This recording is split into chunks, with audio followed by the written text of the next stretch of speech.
The holiday season isn't always a happy occasion. Christmas can also bring together grief, addiction, and for some, the quiet strength of family.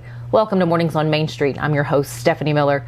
Today we talk with John Holley, the author of This Christmas, a debut novel for him featuring love, loss, and the quiet heroism of grandparents raising their grandchildren. And then at the end of today's show, we'll have a few of the numerous holiday activities you can experience in Middle Tennessee over the next few weeks. But first, let's get a check of our headlines.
From the Tennessee Valley Weather Channel, this is your weather on Main Street.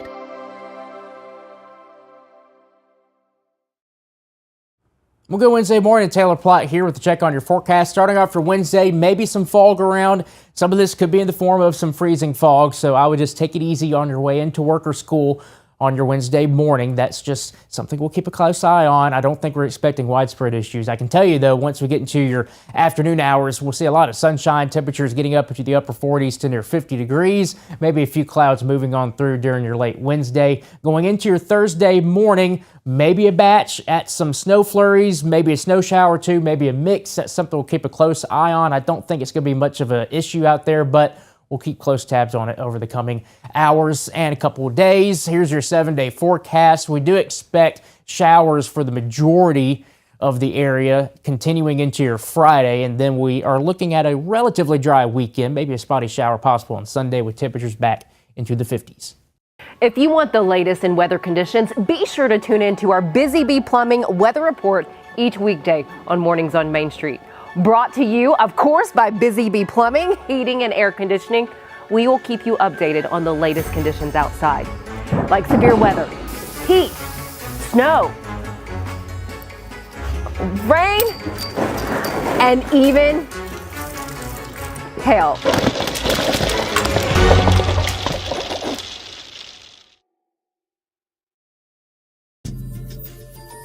The holidays bring us together. Gather with loved ones where over 1 million lights shine and celebrate a beloved tradition at Cheekwood's Holiday Lights. Explore the festive mansion decorated by former White House florist Laura Dowling and wander through a magical wonderland of gardens aglow. Get into the spirit of the season at Cheekwood.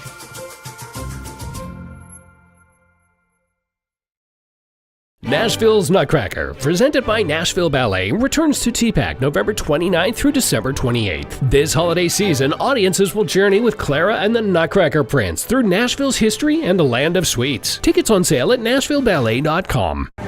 More than 1 million American children now live with grandparents, primarily because of their parents' addiction. And that number is reported by the American Addiction Centers. That was in 2024.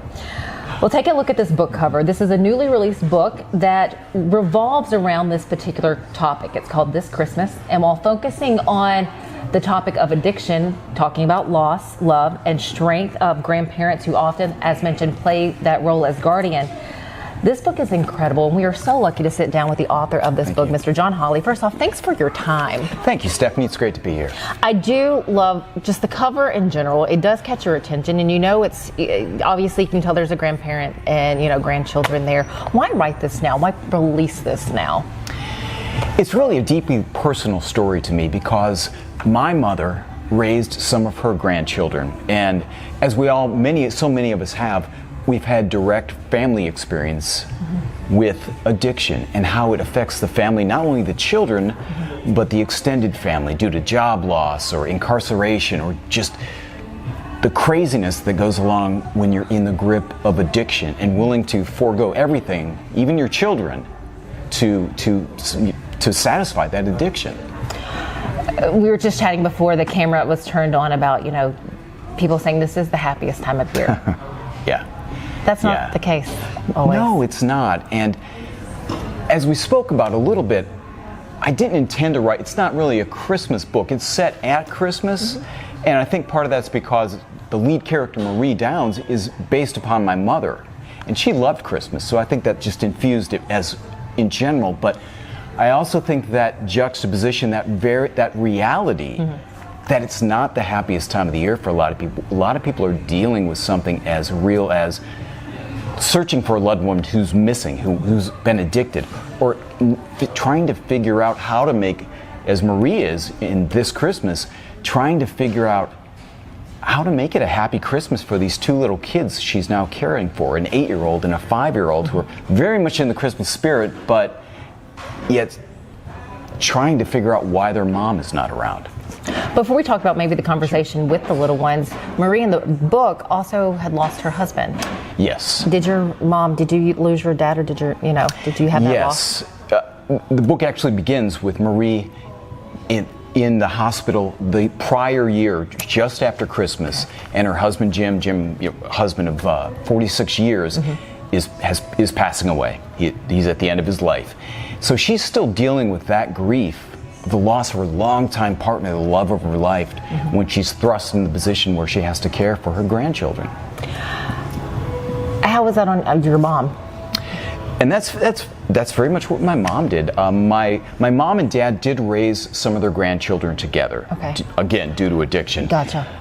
And he passed away, and yet she still had care of 2 of the 4 grandchildren that they did raise. What do you want people to get out of the book when they're reading this? What do you want them to take away once they put the book down?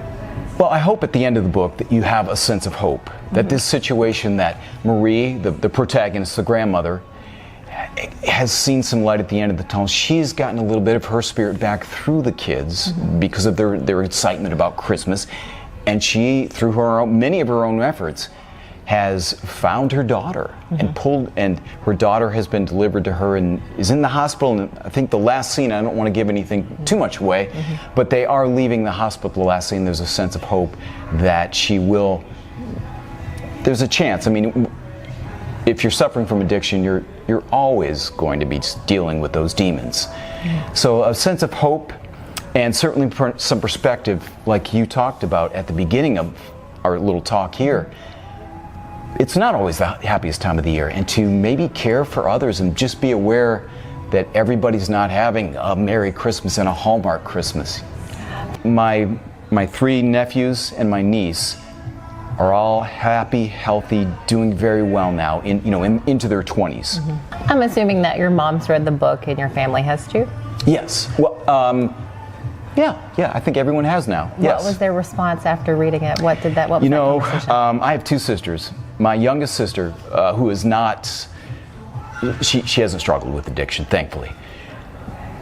She just, it was brought her to tears because she could relate with so much of it. And I think it helped. She's been holding on to a lot of anger against our middle sister for all of these years, and I think I just started to see a little bit of a crack of her releasing some of that anger by looking at it through another lens. Many of the events that she saw when she was still in the house and around our middle sister. Are you Ray? No, I'm not actually. Oh, okay. No, I'm not. I didn't know if that was. No, actually, Ray is actually that same sister, the one that's just like why can't she just stop? I just don't understand. Okay. So yeah, that's really my sister. What has the sister battling addiction? Has she read the book? She has not. I do have an audio book coming out, and Okay. and I say she has not. I don't know if she's capable anymore, to be quite honest. Gotcha. But I do have an audio book coming out in a few weeks, so I'll get that to her, and hopefully she'll listen to that. Thank you for sharing this Oh, my Christmas pleasure, with us. Where can Stephanie. people find your Thank book? you. It's available on Amazon. It's available here at Honey Rock Books and Cafe. So This is located in Gallatin, in and we want to Gallatin, thank yes. Honey Rocks Books and Cafe for Yes. allowing us this space to do this, to share John's book with you this Christmas. Yes. So you can find that here. You've done many other things Yes. with your life, with your career, and again, you are a great spokesperson. You're into health and fitness. Yes. What else can we find from you that's out there? Well, on Amazon or on my website, johnholley.com. I have all my cookbooks, all my health and fitness books, all my mindfulness books. So that's all. This is my first novel. Your So, first novel, yeah. not your last. Not my last, no. What are you working on now? I just completed a book of short stories, which will come out in February. Okay. And then I'm probably about 20% of the way into my next novel as well. What's the focus for the short stories in the next novel? The short stories is a wide variety of things, but the novel is focusing on an Afghani war veteran back struggling with some PTSD and trying to find his place in the world again, struggling with the anger, and it will take him to a point where he finds purpose in helping others. That's where it's going. I feel like your focuses too are on strength, of overcoming, of getting through those moments. Yes. Well, friends, I encourage you to pick up this Christmas. It's a good read. It is one that really will make you think and show you you need to give some compassion to those who are struggling. Again, John Holley, thank you so very pleasure. much. Thank you, Stephanie. We'll be right back, so don't go anywhere. This holiday season, the largest lantern festival in the country returns to Nashville Zoo. Experience more than 1,000 all-new handcrafted lanterns, towering creatures, magical worlds, and a North Pole village. At the center of it all, the Smashville Ice Rink. Welcome back to Zoolumination at Nashville Zoo. Bigger, brighter, and better than ever. When I think of Delta Dental now, it's really their core values. It's the volunteerism, it's the giving back. Delta Dental gives us 10,000 toothbrushes. So twice a year, we have these children that are going home with food that may not have weekend food, and they're also getting a toothbrush. The best partners are the ones that truly do impact the community together, and I don't think there's a better example of that than our partnership with Delta Dental.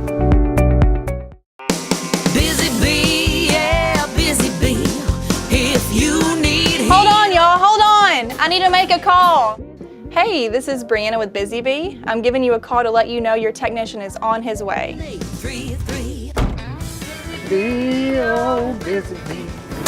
Guys, not yet. Not yet.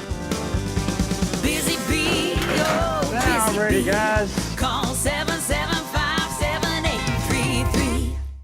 Middle Tennessee is home to a number of colorful events and festive holiday displays. This includes Zoolumination, Festival of Lights at the Nashville Zoo, the Dancing Lights of Christmas located in Lebanon, Tennessee, Holiday Lights at Cheekwood, but be sure to visit the Sweet Holiday Dreams at the Cheekwood Mansion.